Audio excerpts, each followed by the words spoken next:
In this example, we're going to look at a combination of a compound parabolic concentrator, or CPC, used to minimize the angular distribution of light coming from an LED. In this particular case, we have a commercial LED in our model, and we've got very accurate representation of this LED, the physical geometry, going into this CPC, and then we're going to take the light distribution from the LED and look at its pattern on this surface at some distance. So let's take a look at the results of the analysis. Just bring up array trace, and we can see the light coming in, and some of the light is going to hit the CPC, some of the light is going to come directly from the LED to the detector surface. And I'm going to zoom in a little bit, and we can see some of the ray paths, and again we see that a lot of the light does go straight out, missing the reflector, and some of the rays strike the reflector multiple times before they exit out of the system, and then some rays might just reflect once as they head out.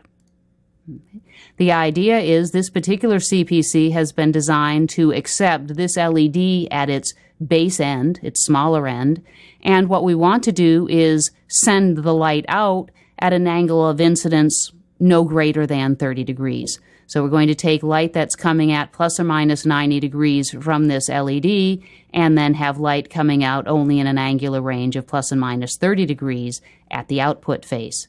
So let's take a look at some of the analysis. The first thing I'm going to do is look at an irradiance distribution on our detector surface, and let's take a look right here. And this is showing the intensity distribution, and we can see we have an energy concentration towards the center, and it falls off as we go out. Because of the number of rays I've traced and the pixelization on my detector, it's a little bit noisy. So what we've done is applied a simple statistical averaging to take care of shot noise effects. And this is what that looks like after this simple averaging. And again, we get the same type of information, but it's a little bit more understandable with the noise removed. The other information we want to look at is the angular information. So now this is looking at the intensity in a direction cosine space. For those of us who deal better with angles, this is in an angular space, and we can see we're going from minus 90 to plus 90 degrees.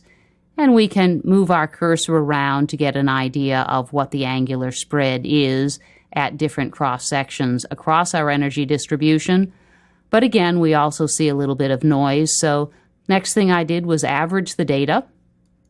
And this is what the smooth or average data looks like. Again, a simple 1 pixel type averaging. And if we look at a cross section through that distribution, we can clearly see light coming from our CPC matches the required 30 degrees. The next thing we're going to do is take this base CPC and LED and create a close packed array of them. In this particular case, what I've done is I've created a hexagonal array. And what we're going to do is to position an LED at each of these 6 points. So we're going to have 6 CPCs and LEDs surrounding this center. And I just unsuppress my drawing right now. So again, what we see is an array of 7 identical CPCs. And similarly, what I'm going to do is use that same pattern to create the distribution of LEDs. And now what we'll do is look at the results of the analysis. Here we already have the data stored, so let's take a look at the ray trace graphics. And again, each of the CPCs will be having a distribution of energy. Each CPC is designed to have the 30-degree cutoff angle. You can see my detector is a little small to capture all of the rays, but we'll still be able to get good analysis. First thing I want to do is look at a power per area, or an irradiance map of the surface. And here's an initial pattern, and you can see the results of each of the CPCs.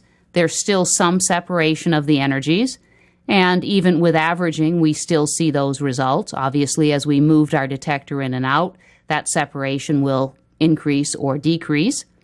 But most important is, what is the angular distribution? And here is a false color picture of it, and we can clearly see the cutoff in this area.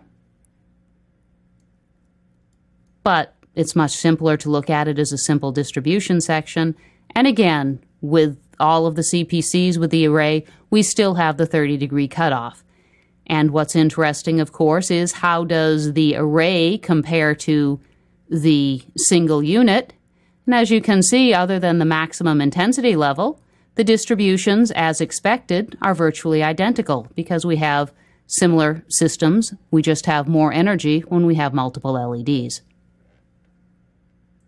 The other thing to mention, the CPC is an equation-driven surface. So in this particular case, I've defined a CPC for a 3 millimeter input radius and a 30-degree output cone. If I need a system to use a different sized LED, so a different input aperture size, or if I want a different angle of output energy, all I need to do is go in and modify the equation-driven CPC definition, and I have my new CPC. I do not need to go and create new geometry every time I want to use a CPC in a design. I simply have a CPC geometry stored on my computer, and I reuse it anytime, taking clear advantage of the document reuse capabilities of the SOLIDWORKS engine.